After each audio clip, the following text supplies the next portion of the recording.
حاضر کے تقاضاؤں سے ہے، لیکن یہ خوف ہو نہ جائے آشکارا شرع پیغمبر کہیں۔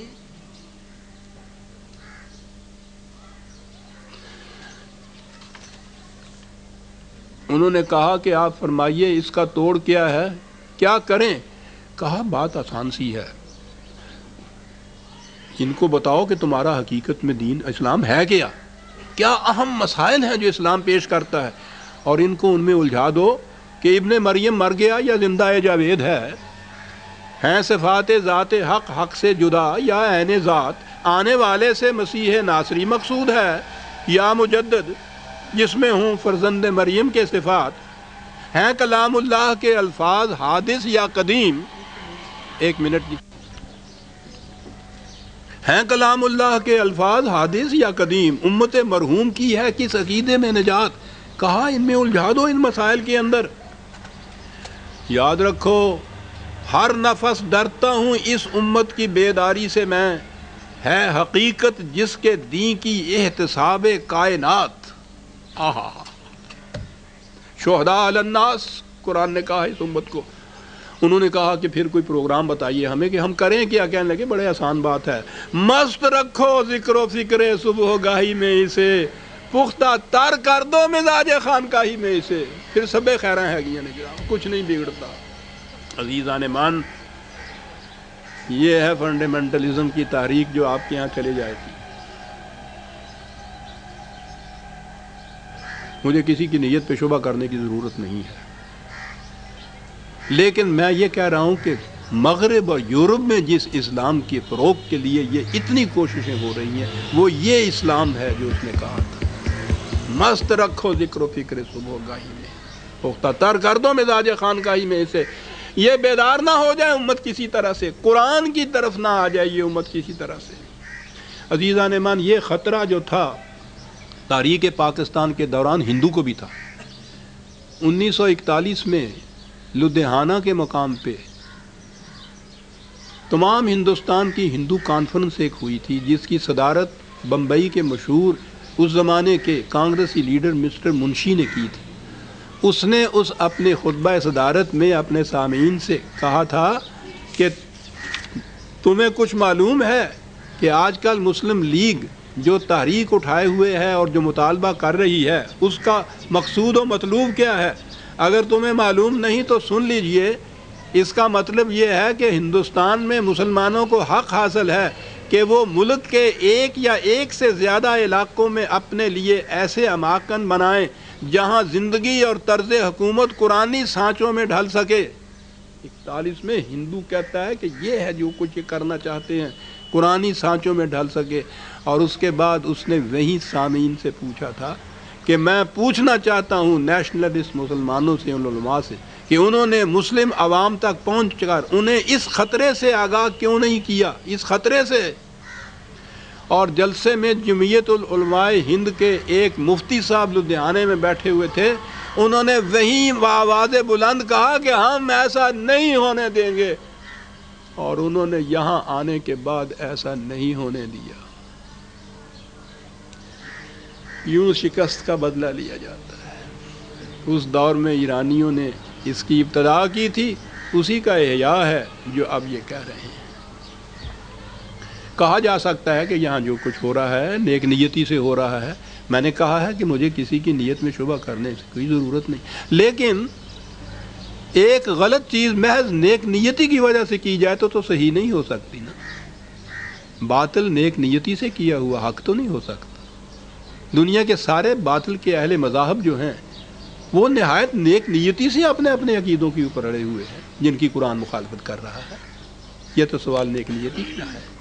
نیک نیتی سے جو نقصان رساں چیز آئے گی، اس کے نقصان کے اثرات تو غائب نہیں ہو سکتے۔ کتنی مائیں ہیں جو رات کو بچے کو سلانے کے لیے ان کو افیون چٹاتی ہیں، بڑی نیک نیتی سے، بڑی ہمدردی سے، لیکن اس کی ہمدردی اور نیک نیتی سے افیون کے مضر اثرات تو زائل نہیں ہو جاتے عزیزان، وہ تو اثر کرتے ہی۔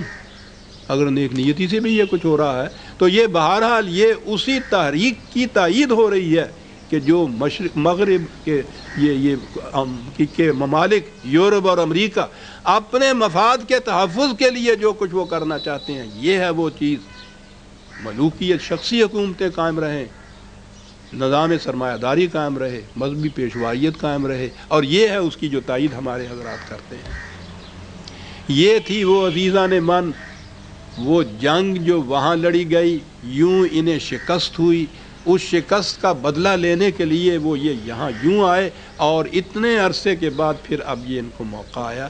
یہ وہی فقہی قوانین ہیں جو اس دور میں ان ایرانیوں نے بنائے تھے، وہاں ایرانیوں کے دور میں جو چل سکنے کے قابل نہیں، جنہیں مودودی مرحوم منجمد شاستر کہہ کے کہا کہ اس کو نافذ کر دو۔ منجمد شاستر چل ہی نہیں سکتا نا جی، وہ کہہ دیا نا کہ امپاسبل ہے، ہمارے سربراہ مملکت نے وہ نافذ کر دیا۔ وہ جو مائیکل نے جس نے مجھ سے انٹرویو دیا تھا، میں بھانپ رہا تھا کہ اس کی آنکھوں کے اندر کتنا مذاق اور ہنسی کی ہنسی آ رہی ہے، امپاسبل جو کچھ بھی ہے۔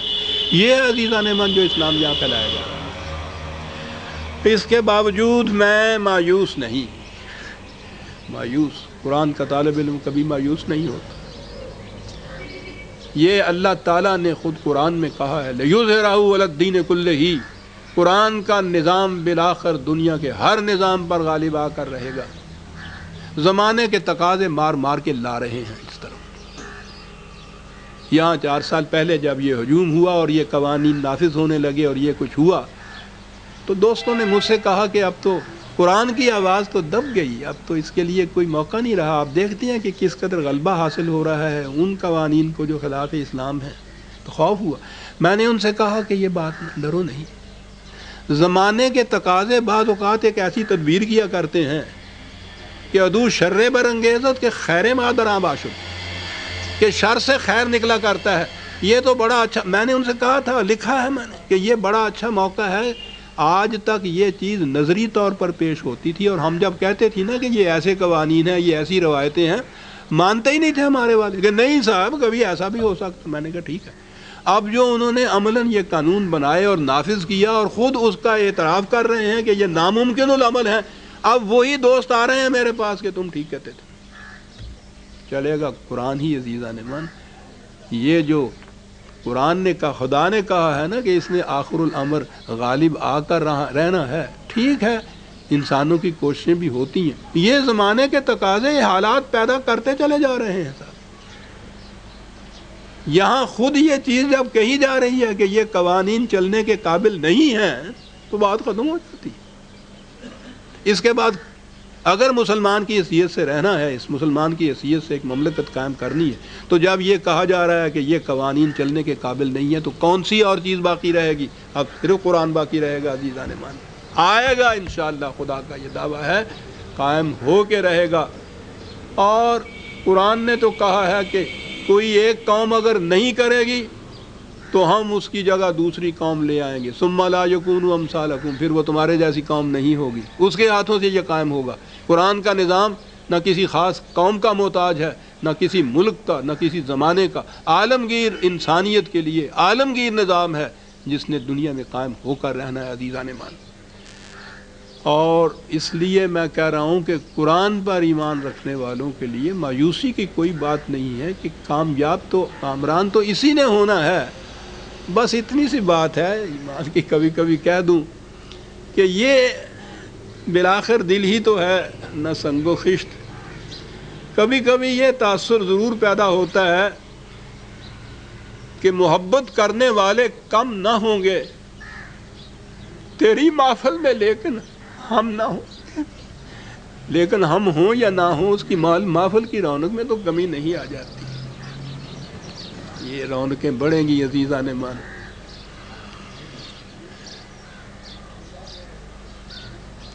قرآن کا نور چمکے گا، دنیا اسے قبول کرے گی۔ خدا نے نبوت ختم کر دی، آخری پیغام اپنا بھیج دیا قیامت تک کے لیے، اس کی حفاظت کا ذمہ لیا۔ عزیزان مان اگر اس نے قائم نہیں ہونا ہے تو یہ معاف رکھیے سب کچھ بیکار گیا۔ خدا کا یہ پروگرام بیکار جا سکتا ہے، اس نے کامیاب ہونا ہے۔ وَلَوْ كَرِهَ الْمُشْرِكُونَ، وہ کہتا ہے کہ مشرک کتنی ہی اس کی مخالفت کیوں نہ کریں، قائم ہوگا۔ ہم تو اس امید پہ جیتے ہیں۔ جی چاہتا ضرور تھا کہ ہماری زندگی میں کچھ ہو جائے، لیکن کیوں یہ ضرور ہو کہ خدا کے پروگرام ہماری خواہشات کے پابند ہوں۔ یہ بات تو نبی اکرم صلی اللہ علیہ